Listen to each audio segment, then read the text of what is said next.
awakening. Have you felt it? Sith Yourself, brought to you by Geeksamok.com. I find your lack of faith disturbing.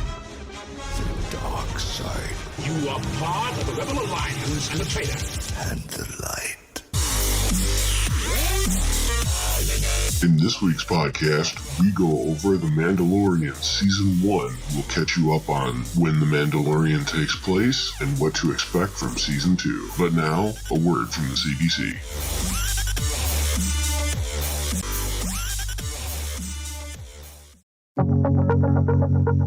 There are everyday actions to help prevent the spread of respiratory diseases. Wash your hands. Avoid close contact with people who are sick. Avoid touching your eyes, nose, and mouth. Stay at home when you are sick. Cover your cough or sneeze. Clean and disinfect frequently touched objects. For more information, visit cdc.gov/COVID-19. This message brought to you by the National Association of Broadcasters and this station.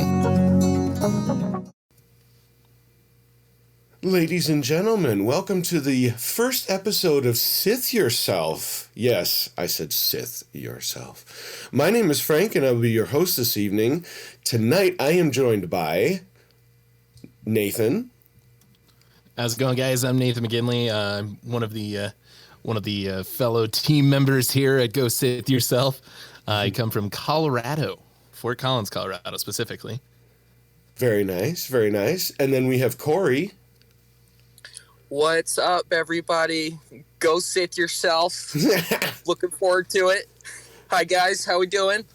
Awesome, man. I was hoping somebody would get that. Doing good, Corey. Doing good, man. All right. So basically, we're gonna run down in this time frame. We're gonna run down when the Mandalorian takes place. Right? The whole series is going to be. I mean, the first episode is going to be a rundown of everything. You know, get you up to speed before the new season starts. The new episode comes out next week, October 30th, and that is a Friday. So every Sunday, we plan on doing a review episode of the previous episode of The Mandalorian to get everybody caught up. So what we're going to talk about now is the current timeline, because let's face it, not everybody that is watching The Mandalorian is necessarily a huge Star Wars fan. There's a lot of things that people are going to look at and say, all right, where did that come from? You know, in the last season, and we're going to go over kind of the tidbits of last season and how that, to catch you up on the next episode. We're going to go over some of the Easter eggs and some of the things that the Star Wars fans really, really picked up that not a lot did.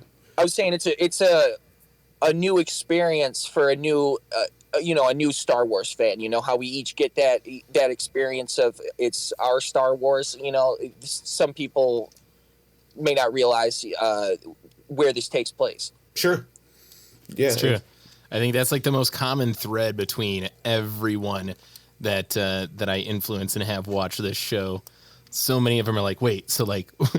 Where does this take place? Like, what, like in retro, like in respect to like all of the other canon and everything, like where in the timeline does this land? I think that's like a huge question for a lot of people. So it'll be nice to clear this up for a few people. It definitely will, because even in the very first episode of The Mandalorian, the Star Wars fans knew exactly what was going on. Let's get into 10 things that's going to bring you up to speed and show you where the Mandalorian takes place in the Star Wars timeline. Basically, it's as simple as it gets. So, if you're not a big Star Wars fan, this is where things are going to come in handy, right? You're getting into the Mandalorian. He's walking into a bar. He's going to freeze this dude in carbonite. You have no clue what the references are. And in the very first episode, in the very first scene, one of those references when he froze the dude was there was a Rodian in there, and the Rodian's hands were like the same as Han's were when he was in carbonite. So it was a total throwback on it. But the average Star Wars fan that is just getting into it, it's not going to recognize that. So that's what we're here to do. So let's start off with number 10. The biggest question that everybody has: when does it take place?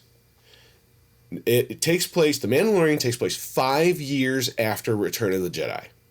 Now, this is 5 years after Darth Vader is dead, Luke becomes the Jedi, the Empire basically falls within the year. And not to get off on too much of a tangent, but episode 7 took place in Jakku, right? Yep. That was 1 year after Return of the Jedi.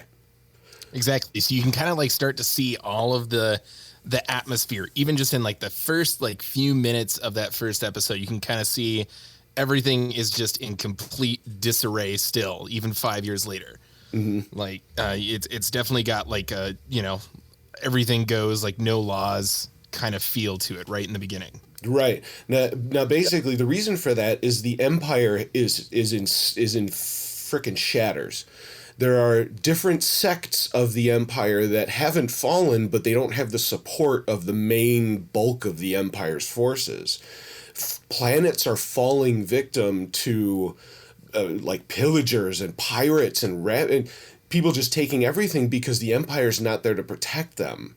Yep. So the planets are caving in on themselves. And they're just going crazy. Yeah, there's no law. But there are some sectors where there are now warlords, essentially. Grand moffs, in a sense, if you will. Yep. And they're very few and far between, but they control a massive amount of troops and resources within the Empire still.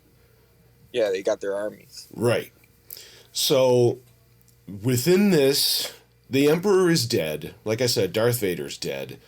The New Republic is organizing.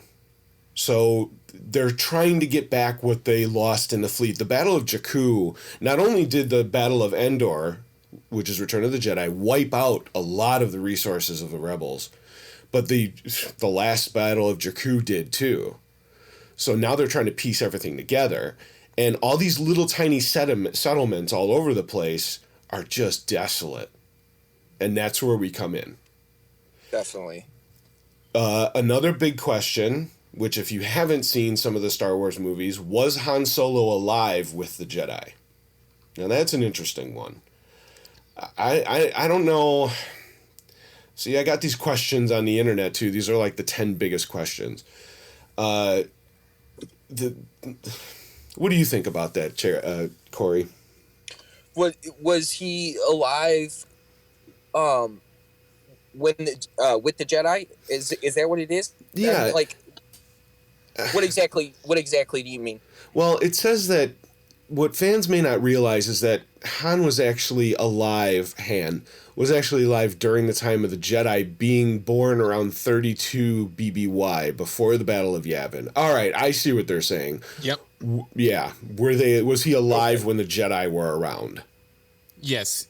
Basically, what they're trying to say is like, yes, Han was alive, but you also got to remember with like that current timeline that puts Han at like 13 years old, you know what I mean? So, well, yes, he probably knew about their existence, but I mean, I feel like it was, just the same kind of stories that everybody in the galaxy would have been hearing around that time. Sure.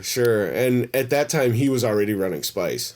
Right, because even if you're looking at exactly, he was already running Spice, which, in case those of you who aren't aware, Spice is like basically one of the key factors in like Star Wars meth.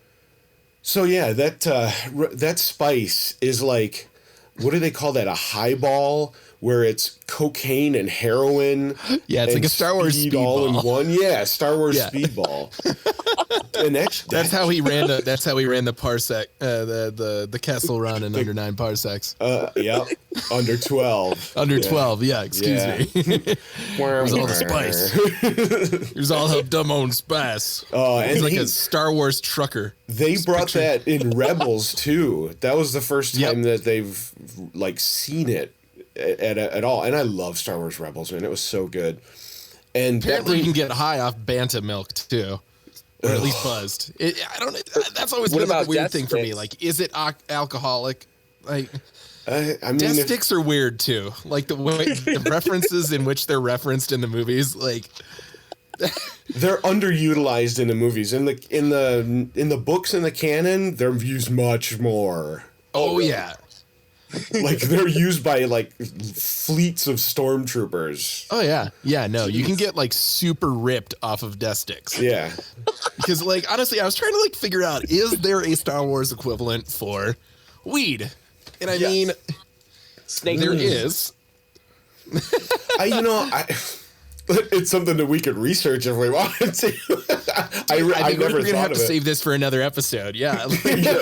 Okay. Let's get back on track. But Sure, but listeners, everybody, we are looking into marijuana in the Star Wars like galaxy. yeah, the equivalent Trust me. sure. There's an upcoming episode all about this. Oh man, and I can guarantee you, if something comes in the Mandalorian season 2, which we will cover, if somebody's smoking something in there, we're gonna consider it Star Wars weed. You Star better Wars believe weed. we're instantly talking about what they were smoking. Yes. Well, speaking of spice and coming into the Rebels series, that brings us right into our next point.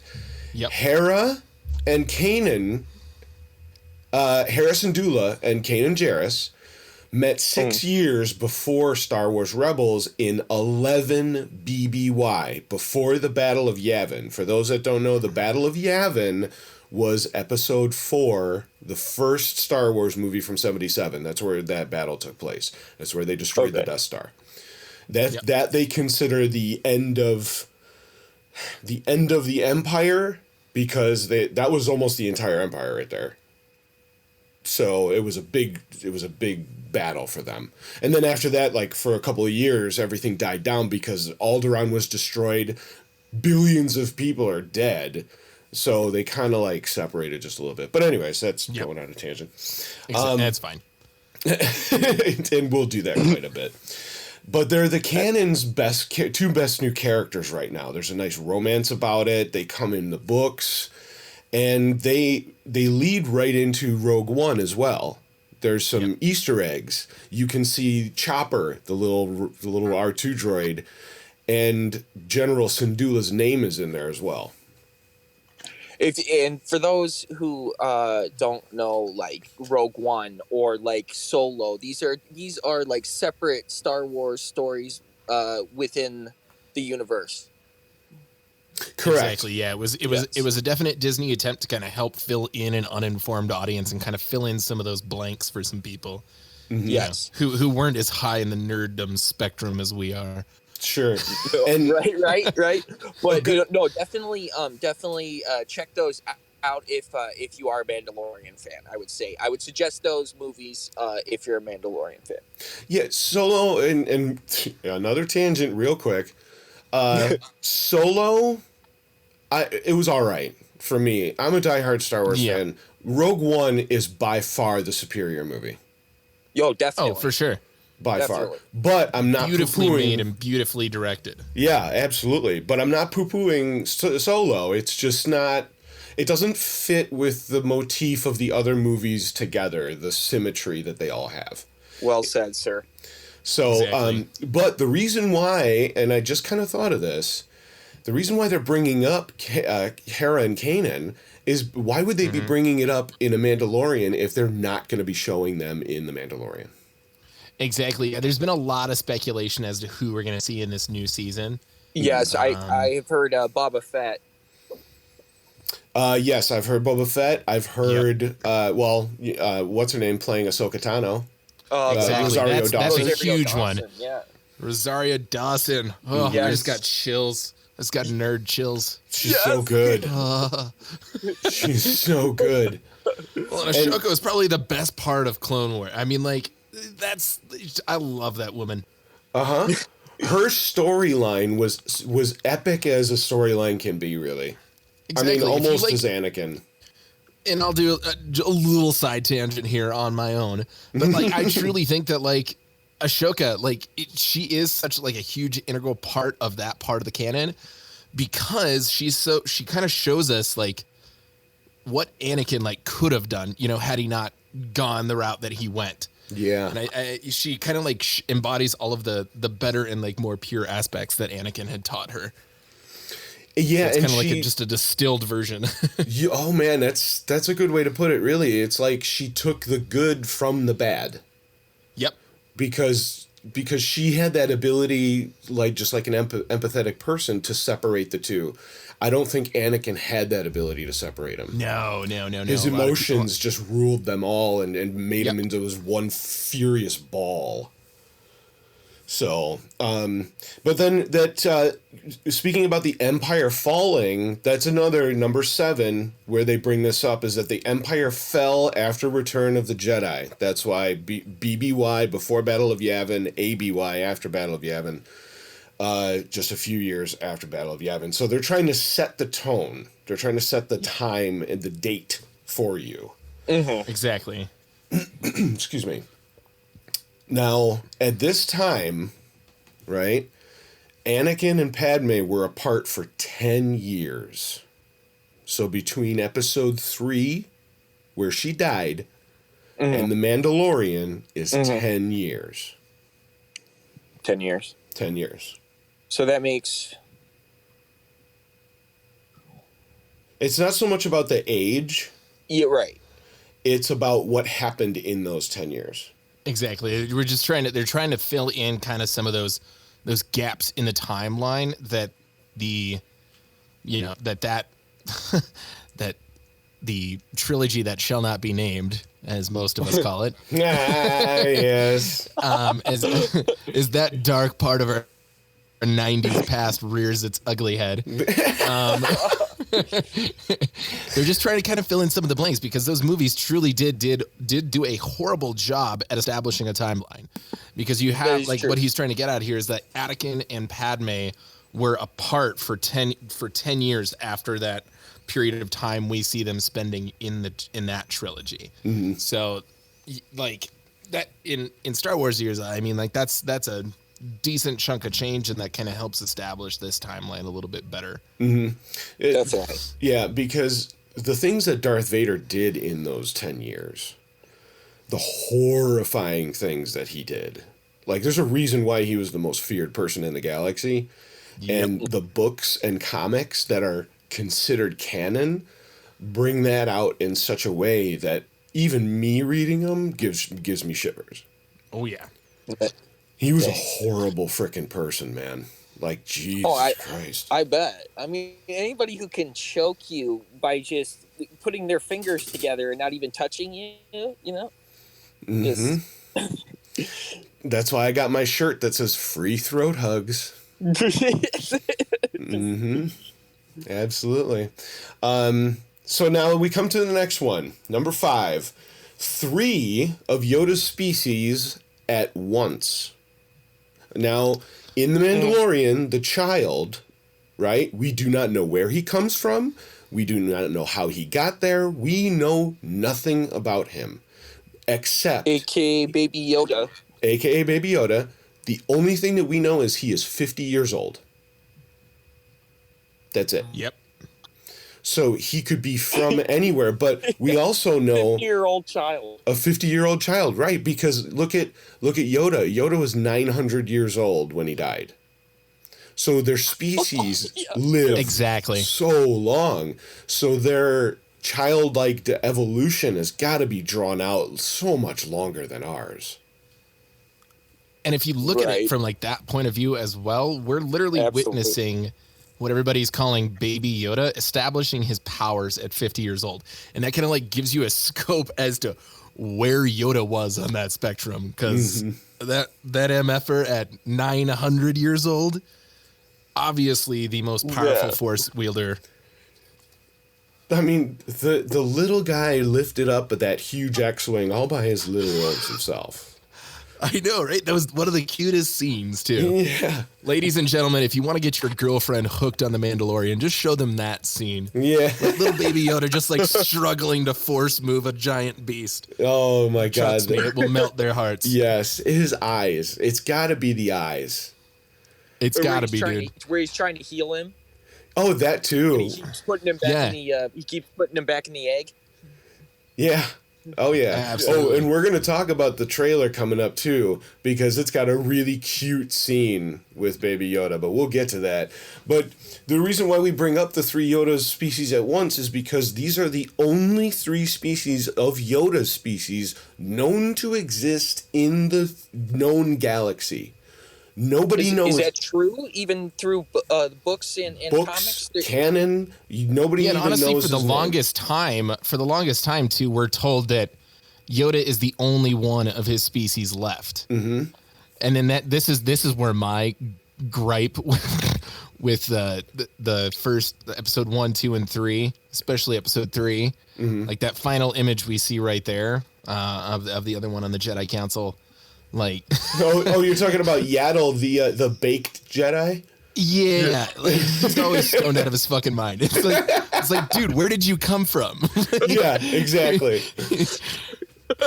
And what are you smoking, and why don't I have some? They put him in there with absolutely no frame of reference for fans as to where he came from. Right. Like, that's a whole nother episode in itself too. Mm-hmm. Well, back in the day, I don't know if you guys remember the Knights of the Old Republic games for Xbox and PC. Yes. Yeah. There was one. I don't know if there's 2, but I think there was only one of Yoda's species on the Jedi Council at that time, and we're talking 5,000 years ago. Mm-hmm. So their species is so rare that there is no telling how many of them are alive at one time. Exactly. Because they're so scattered. That's what's so hard to get a grip on. Right. And in canon... Did you even see... Sorry, going back to it. Did you even see Yaddle in episode 2 or 3? Wasn't he just sitting in episode 1 and then you didn't see him in the other movies? Okay, so I don't think Yaddle was in episode 2 or 3. If... You know what? Let me look that up real quick. It's episode 1, excuse me, yeah. I'm not sure. I'm really digging through to where that scene is from. Well, I know Yaddle dies. All right. Yaddle sacrificed her life for those of the people of Mawan by using the Force to absorb a bioweapon released by Granta Omega, which killed her instantly. By doing so, she saved the city of Natan. Oh, it's a girl. Yeah, Yaddle was 483 years old at the time of her death. Just a rare, unnamed Yoda species. Yeah. Oh, that's where I was going with that. Even back 5,000 years ago, when that species of Yoda was alive, they didn't know. They kept their secrecy of their species. They never told anyone. That's one of the reasons why they're so coveted. That's why the Empire wants this child, is because they know that, and it's chronicled, that every single one of their species is immeasurably connected to the Force. So they are Force powerful out of the womb or egg or however they've come out. That's why Baby Yoda can choke what's her name, when they're arm wrestling. And he's just so freaking tiny. So that's where we were going with the Yoda connection, is that's why the Empire wants them, is because of the Force connection. They want to try and harness it medically somehow. Exactly, and that leads you to kind of like go down that path of like, what are they going to do? Are they literally draining the midichlorians from Yoda, like Baby Yoda there? Like, that's something that they haven't really touched on yet. And it's something that they even alluded to in that part of the episode as well. They're like, I don't know how we're gonna do this. They literally couldn't like grasp him. They were like, we're going to extract what we need and get rid of him. And they literally say, I don't even know how we're gonna do that. Well, you said a trigger word. You said a trigger word, midichlorians. Yeah, I know. Here's where we come in. Now you know what Star Wars era I was raised in, okay? Okay. Yeah. Now see, what's the trigger there? What's the trigger there? Frank, you want to break this down for him? Yeah, okay. I don't know if his millennial brain can handle this. All right. I'm sorry, Corey, but if your brain hasn't imploded this year already, it might right about now. Yeah, I'm about to break that shit. Yeah, he's about to burst a bubble. Okay, so check this out. Tell me. I just to set the tone for the fans, I was born in '79, so I grew up with the original trilogy, right? Back in the 90s, when episode 1 came out, George Lucas had this brilliant idea to come up with why the Force exists, to have it an actual measurable substance. He decided to call it midichlorians. Okay. Now, it has never been referenced before, and it has barely been referenced since. It is one of those things that Star Wars fans really want to punch George Lucas in his fourth chin for. It's like Yaddle. A little bit. A little bit. You want to smack Yaddle around. That's what I'm trying to get at here. Is I'm interested where the Mandalorian is going to take this, because that's the whole point. It's like they're trying to harvest his force somehow, whatever format his force may be in. Obviously, that's what they're trying to do here. Because you can kind of tell that, like we already alluded, one, this species is super rare. Two, like obviously there's only ever like one of them alive at a time. And three, as you can tell, at 50 years old, he's got better force capabilities than Anakin did probably in his late 20s. You know what I mean? Like, sure. Yeah. He's a toddler and he's got a better grip on his force than anybody in the universe. Yeah. So like that shows you like this, whatever he is has like that. It's so like concentrated within him that it's extremely valuable to the Empire. And I like how in this, after this we'll get back on the list. I like how they went around not saying midichlorians. They said, how are we going to do this? We don't know. You know, they did not say the word midichlorians.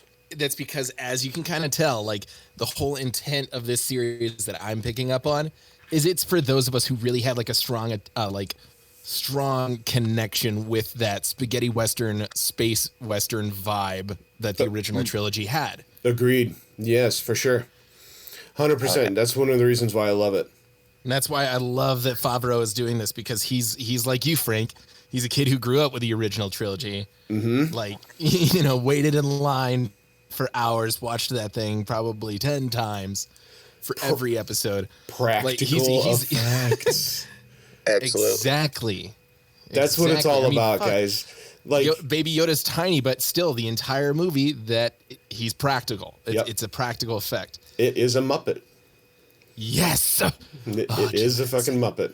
Now, for those who don't know about the original trilogy, if you've never seen it before, all of the props, all of the ship battles, and all the space and everything, that was all done with actual physical models. The trench run from the original Star Wars movie was done by a camera attached to the bed of a pickup truck, and they drove it fast through the lot through a model of the trench run. Yep. They went like 15 miles an hour, and there was fireworks going off and explosions and shit as they were passing by it. That's how they recorded it way back in the day. So, yeah, that's why The Mandalorian is so good too, because it is practical effects and CG, but it's blended together. Yep. Especially their space sequences. That is when you see the real props. You can see it, and it kind of takes you back to the original trilogy. Oh, yeah, I got that feeling when I saw it. Sure, absolutely. All right, so where were we on our list? Yeah, we are at number 4. This is kind of an interesting one for people who don't know the games, but they're kind of referencing Star Wars Jedi, the Fallen Order game. Takes place 5 years after the Clone Wars end. Again, why are they referencing Fallen Order if they're not going to bring it up in The Mandalorian? I'm betting you. What's that, Corey? Is the Fallen Order, is that the most recent Star Wars game? It's the one that just released at this time when we're recording, October 25th, 2020. Star Wars Squadrons just released. So this Fallen Order is the one right before that. Yep. So is that the one where they used the what's that guy from Shameless as the character model? Yes. Yeah, he's the individual being mocapped for the main protagonist in the which is why I think they're going to bring him into the show. I think so too, because even if you are a video game company, and yeah, he's a very current, relevant actor, being in Shameless and everything. Mm-hmm. Yeah, That's a lot of money to mocap one person for a single video game and not include him elsewhere in the universe. Well, he's considered canon now. Exactly. Anything that is in video game form after Disney acquisition, is considered canon. Yep. So Dash Rendar is not considered canon? Technically, no. No, sadly. But I hear rumors that they're going to bring him back, though, and that's another tangent that we can go on to another episode. The character of Dash Rendar is long story awesome. short, we're in a new uncharted age of Star Wars here. We are. We definitely are. Yes, absolutely. And this is why I think that now I appreciate the work that Kathleen Kennedy has done. She was awesome when she started. She got things going, but things did not end up the way that the fans wanted them to end. She's not fit for the company any longer, in my opinion. Thank you for your service, but they need to give the franchise to Dave Filoni and Jon Favreau. Dude, absolutely. Couldn't agree more. Just give it to them. There is nothing wrong with The Mandalorian. Like, it is one of the most perfect pieces of Star Wars in history. That's what I'm saying. If these two got a hold of any future anything Lucasfilms related, dude, I can't, like, it's literally like if two super fans grew up and got a chance to actually, that's literally what we're seeing through The Mandalorian is two super fans growing up doing Star Wars the way it should be done. Yeah. Can you imagine if they had a chance to redo the sequel trilogy? Oh my God, dude. Like if I'll tell you this, if they would have given The Rise of Skywalker to them, it would have been so far different from the previous two movies that it would have turned Disney on its head. Because exactly, none of it would have fit the rhetoric. No. It wouldn't have looked right. No, because it would have been such a good movie. The other two would have been fucking B movies at that point. 100% agree. So, okay, so that brings us kind of into our next topic just a little bit. The Clone Wars were around 3 years long. All right, It was the key event of the prequel era. It was orchestrated by Palpatine, and it set the fall of Skywalker, the rise of Vader, and the entire original trilogy. So it also happens to be the subject of an incredible Clone Wars season that ties into Mandalore. Mandalore is the planet where the Mandalorians are from, the species, the race of Mandalorians. Being a Mandalorian itself now is actually not a species. It is a way of life. It is a creed. But they do originate from a planet. And they kind of reference that in the first season when he's getting his armor by the what's her name? I'm losing it here. I'm blanking. The metal maker. You know who I'm talking about. She had little spikes on her helmet. I don't know why I'm drawing a blank right now. The Forge. Yeah. That she was talking about the Purge on Mandalore. Yeah, the Forge Master kind of filled the entire audience in on the events of the Purge. Right. So, and that's where we get that flashback. Yeah, and then that brings us to the Clone Wars, because if you go back and watch some of the Clone Wars episodes, that fills you in and actually shows you how Mandalore fell and what the wars came in. Now, see, it's kind of a little bit of a tangent, but it goes into what we're talking about. In the first season of The Mandalorian, you find out that the Mandalorians saved that child from the battle, right? That the clan was Death Watch. Mm-hmm.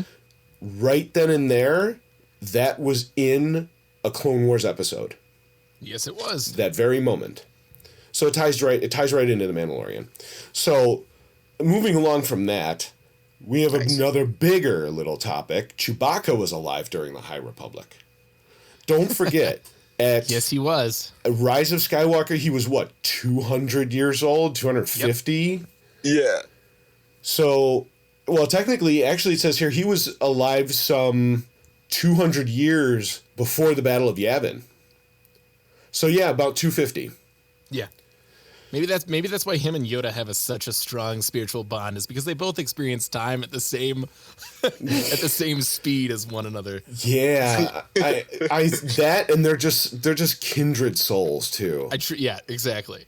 Grow old together. I mean, yeah, Han and Yoda are great, but before there was Han, there was Yoda. So yeah, absolutely. Like, Chewbacca is probably the most kind, besides Yoda, out of the entire Star Wars universe. I mean, yeah, he was going to eat Han Solo, but when they first met, but he saved him instead. He would have too. He looked like he was starving. Yeah, it's meat. Hello. Exactly. It's that Wookiee metabolism, man. Sorry, I like you, but I gotta eat you. He's got the rumblies that only human flesh can cure. Human flesh, the moist, creamy flesh. Oh God, you triggered me with moist.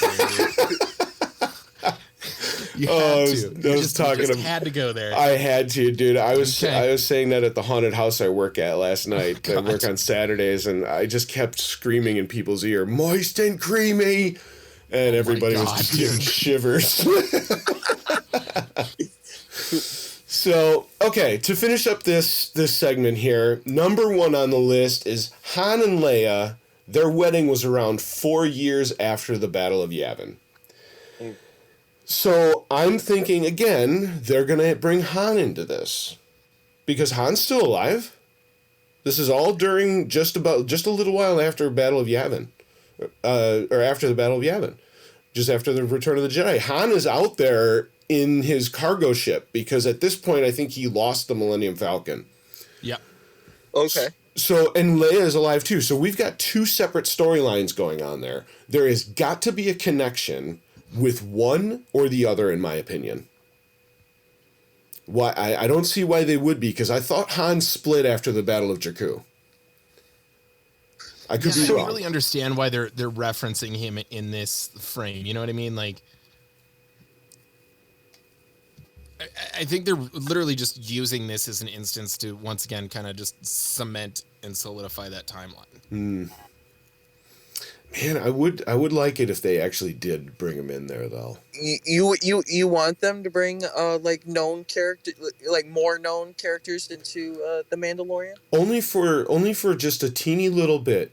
Like cameos? Yeah, you don't need to bring him in as a reoccurring character. But I think fans would want to know what Han was up to while he was out there. Leia was still trying to put back together the resources of the New Republic.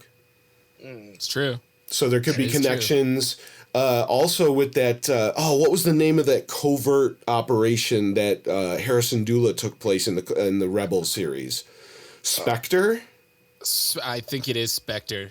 If I would have to go back and rewatch. I could be wrong, but we'll move on from that. But that might have something to do with it too, because Leia was part of that whole background movement.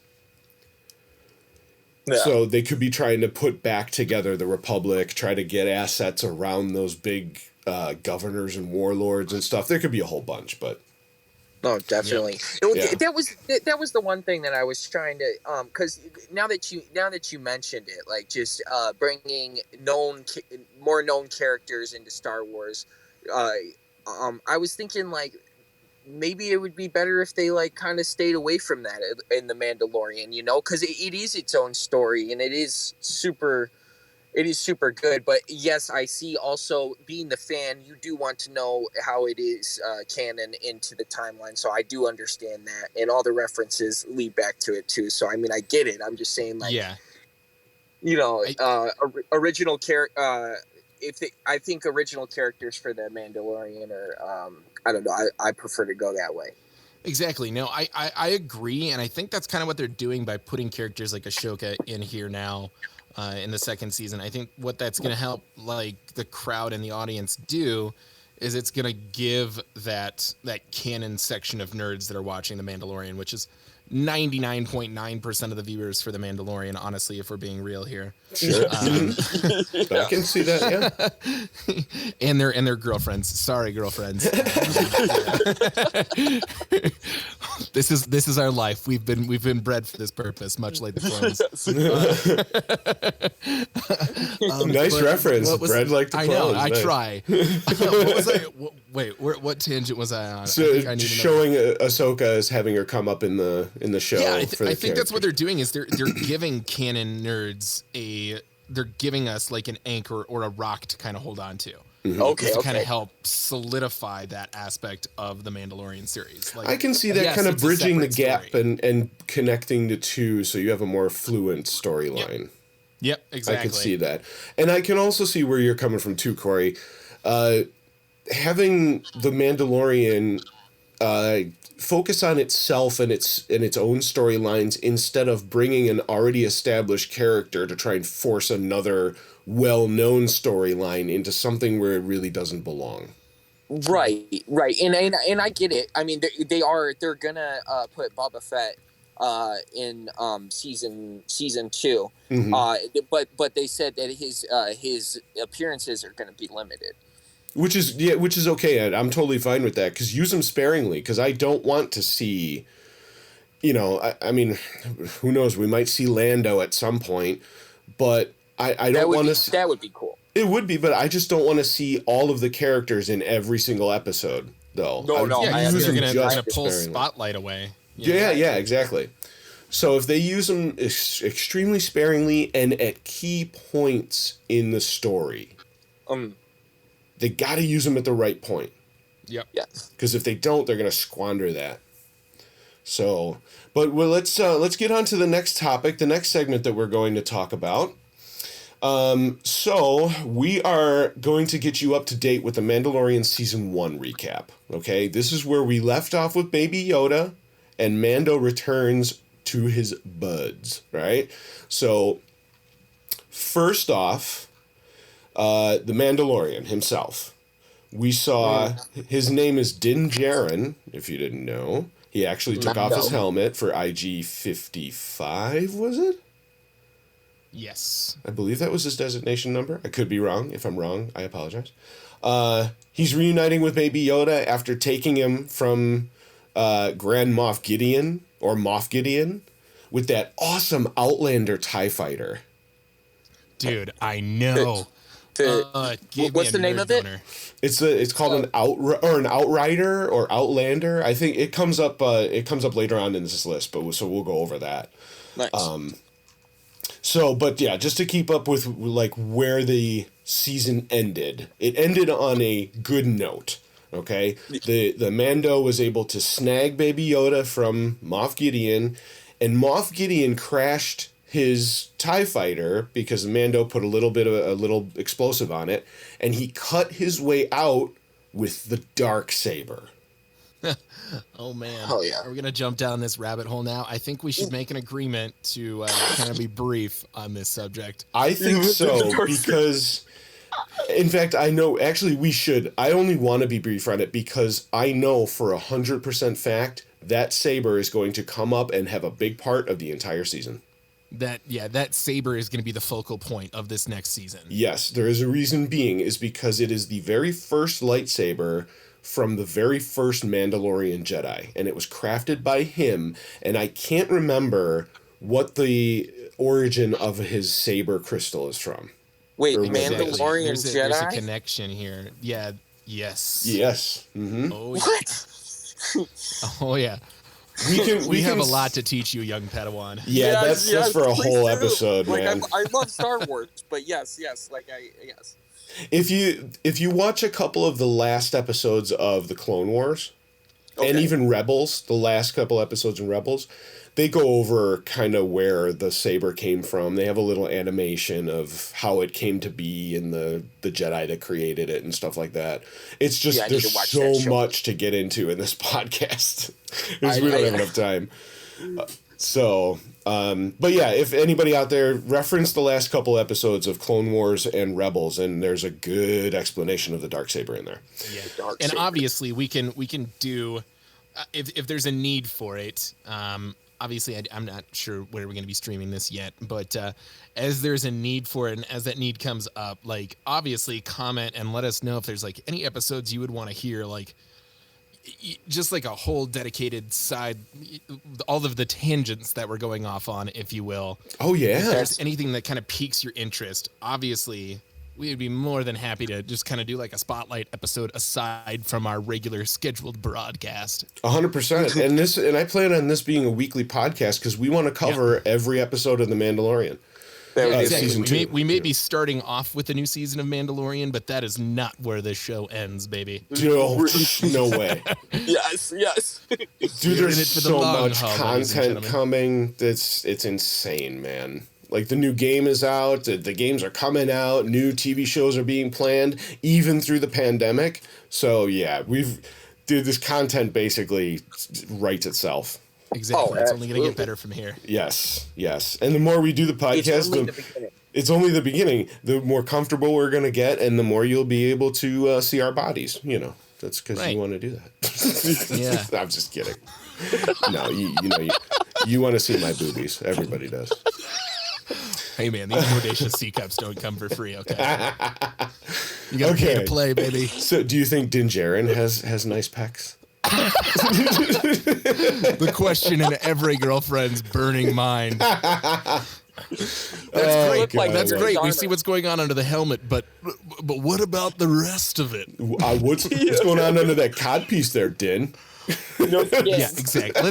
Let's not turn the Mandalorian into Game of Thrones. Oh, who would be Please, Tyrion? God, no. Who would be Please, Tyrion? God, no.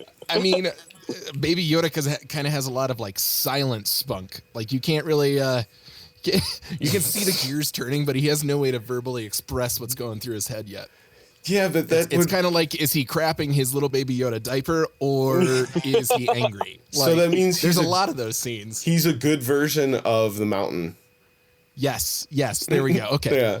Anyways, I digress. Yes, going back to the list. So we know where the Mandalorian is right now. He's got Baby Yoda, and he's good to go with his partners, and they have quested him to find his Baby Yoda's race, or to at least give him to the Jedi if they exist. Because at this point, most people have not even heard of the Jedi. These are in the outskirts of the galaxy. So the Jedi is just a myth at this point. Exactly. They're ill-informed at best. Very ill-informed. So that brings us to the next point, Baby Yoda himself. Now, it is unclear if returning Baby Yoda with his own kind means tracking down other members of his species or the Jedi, just like I said. The latter's more likely, right? Exactly. Right. Chances are... I find it very unlikely that we're going to see a whole planet full of whatever Yoda is, which it's hard to kind of wrap your brain around the fact that from day one of the Star Wars universe, whatever his race is not mentioned whatsoever. Yeah. And it's kind of like a cool factor that Lucas left in there because he was like, he wanted Yoda to be that like little injection of magic in Star Wars. You know what I mean? That one Like that nugget. one character who's not molded by everything that's going on. The one nugget that is just pleasantly mysterious. Exactly. He is and always will be the mystery. And I think we're going to see that trend continue with Baby Yoda here. I hope that they do, honestly, because number one, I don't want to see a planet full of Yodas. I want them to be rare. Yes. Exactly. And, Species. and number two, even if we have 2 or 3 more Yodas, it's going to kind of ruin the mystery. If they find out more information about it, it's gonna ruin what we've already had established as that pleasant mystery that we want to keep going. So I say keep it a secret, man. I don't want to know his race. That's just me. That's just my personal opinion. No, definitely. There's a rumor, I don't know if it's true, that at one point Yoda's name was considered to be Yoda Parseedian. Oh, man. They brought that up in Star Wars Family Guy. Yoda Parseedian? Yoda Parseedian, yeah. They hinted at it in Star Wars Family Guy. I remember that. When Yoda dies and Chris takes his credit card and tries to order from Hemmicker Schlemmer, Yes. So good.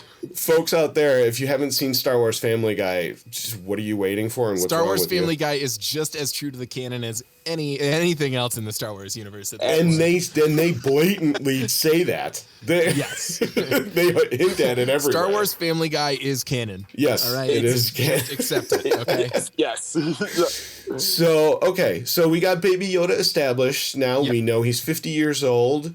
We know that there's nothing in his species. Nobody can find anything. So Mando is quested by the guild that he works for, the Bounty Guild, to go and find his either Jedi friends or his race. Well, we know it's going to be the Jedi. What's the phrase he says? His own kind. His own kind. Yeah. Which is a very open-ended statement for a reason. Super open-ended.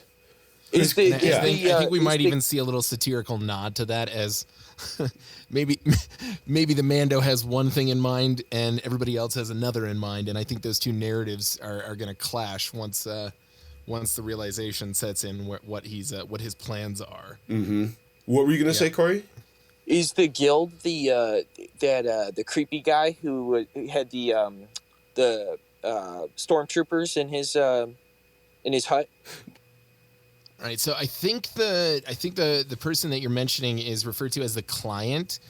I don't think they ever actually gave him a name, but that is the guy who initiates the deal on behalf of Moff Gideon, which we find out later. Okay. So I think they're keeping him secretive for a reason that we don't really have like reference on right now. Mm. So that you think So you think we'll see him in future episodes probably? No, he was killed off in the last episode. Yeah, no, he was killed. Oh, okay. I'm saying right. we won't. I didn't know that. Yeah, we don't really know what his motives were at this point. Yeah, because he was working for Moff Gideon. Exactly. So he could have had his own agenda. He had some sort of Imperial medal that he was wearing. Yeah. And that's significant because you don't see that all that often. And I can't remember what his rank was, but he was far up there. But yeah, he talked to Moff Gideon in the last episode, and that's why Gideon just mowed him down with all his death troopers. But I kind of saw a little good point here, speaking about Baby Yoda's kind of place in all this and maybe the future. The only Jedi that we know of that are alive at this point in The Mandalorian is Luke and Leia, technically, but Leia's not really a part of it now. She's got more things to do with the rebellion and everything. Exactly. So, and more than likely, he's researching the Orders Past, the First Orders Past at this point. So he's trying to get the Jedi Temple up and running. He's the Jedi Academy. So he's doing a lot of research. He's going, at this point, he is in the game of Battlefront 2, actually. Because he goes to a planet, and one of the characters in the main storyline runs into Luke Skywalker as he's rummaging through an Imperial cache of stolen property from the Rebellion and Jedi temples. So Luke Skywalker grabs a compass, and that's the only thing that he takes. And the TIE fighter pilot lets him go, and that's one of the things that helps him find what he's looking for, the island of Ahch-To from episode 7, how to rebuild the Jedi Order and everything. So that's a very key point in the canon line. Not so much important here, but my point was getting to that if Baby Yoda ends up being trained by Luke, which is highly unlikely, but he'll presumably be killed when Kylo Ren destroys the Jedi Temple 23 years later. Exactly. So let's hope that doesn't happen. Now, yeah. Crazy what rabbit holes you can just get into. Yeah. Oh, yeah. There's so many things that tie into this, and that's why sometimes you can't have a half-hour podcast with all this stuff. There's too much info. But there's so much info. Like, yeah, I've already been blown away like 4 times, dude. Well, we still got some more to go to, so let's kind of get this going here. Next up is Moff. Huh? So buckle up, buckaroo. Yeah, no shit. Now we get into Moff Gideon. Yes. He's the bad guy of season 1. He's the leader of an Imperial remnant. That's what they're calling him. One of the many groups that formed after Palpatine's death. Now, this is all on the Outer Rim. Like I said, these worlds are so far out that they just don't know that the Jedi really exist. They think they're a myth at this point. Speculation is that he's trying to gain Force powers, having served an empire led by a cackling space wizard, in the words of the article that I'm reading. Or he's trying to create an army of Force-strong warriors. So he's the one who wants to extract somehow the Force out of Baby Yoda. He's the mastermind behind it. So far that we know of. There could be many minds above him. I don't know if they're going to reference Grand Admiral Thrawn at all. Yeah, because obviously they're, in some way, shape, or capacity or another, they were utilizing Dr. Pershing, who is the individual seen in the meeting that actually has the he's literally wearing the uniform from Camino, which is another interesting kind of path that leads you down as to the origins of Yoda. And Camino is the cloning facility that provided all of the clones for said clone war. Exactly, who Yoda was very, very, very, very, very involved with. Yes, very involved with. So next brings us to where we leave off Moff Gideon. Yep. Which he is in that crashed TIE fighter. He cuts himself out with the dark blade, dark saber, and then he just stands on top stoically holding that saber like, all right, mofo, where are you at? And that's it. That's where it cuts out. So it's going to be interesting to see where he comes up, because there was Jawas trying to get at like the parts for the TIE fighter, and they scared him away. So that was one of the last scenes. And then the very last scene is with Cara Dune and Greef Karga, the two friends that the Mando has acquired through his journey in season 1. So he gets Baby Yoda, right? And he finally gets his jetpack in the episode before that, I think. And he flies off with Baby Yoda in his clutch and says goodbye to Greef Karga and Cara Dune, and says, I'll see you later. Yep. And then he just flies off, and it's so epically majestic, because he gets that like flyover from the other Mandalorian, gives him the salute. Exactly. Yep. I mean, there couldn't be a better ending to a season, in my opinion. It was left on such a good note and an ominous tone. I mean, it just makes you want more. Yeah, it definitely makes you want more. So let me get into some of the people that are not coming back. All right, we're pretty much caught up with season 1 at this point. Kuiil, right? We kind of mentioned him earlier a little bit. He's the Ugnaught mechanic from the beginning, Nick Nolte's character. He was killed, and funny, no, it's not funny, but he was killed by those two stormtroopers, the funny stormtroopers in the very last episode, or the episode to second last. That was SNL, what's his name? What were their names? They're two comedians. You're talking about it. I read that too. Yeah. I'm they punched Baby Yoda. I know what you're talking about. I got it. So yeah, Kuiil's not coming back. He was killed by those two scout troopers. IG-11, unfortunately, Taika Waititi's character, he's not coming back. He sacrificed himself to save all the others in that lava pit with that the thermal detonator in his chest. Yeah. The Client, that's who we were talking about earlier. It was Jason Sudeikis. Jason Sudeikis, thank you. Yep, and then another comedian, he was in Iron Man 3, I think. The Client, that is the old guy that was shot by Gideon's troopers. So they don't have a name for him, because they would have had a list with his name on it, but they're just calling him the Client. Yeah. So, and then Fennec Shand, the assassin that blasted the bounty hunter at Torco Calican, who Mando killed shortly thereafter on Tatooine. That's what's her name's character, the sniper from episode 3 or 4. That's the one where her dead body was down there, and you heard the clanging of Boba Fett's boots walking up to her in the end. Yeah, exactly. That's the stereotypical, like the sound of spurs. Mm-hmm. They use the exact sound effect, and that is literally what you see every time you see Boba Fett portrayed in the series. Yeah, so that was her character name, Fennec Shand. Yep. So I don't think she's dead. I don't think she is either. And it says it's kind of weird too, because it says here the assassin was blasted by bounty hunter Toro Calican. Not killed. Not killed. So, but it is on the list of not coming back, so I'm giving it a 70-30 shot of her coming back. 70% that she's not, 30% that she is. Yeah, Fennec Shand.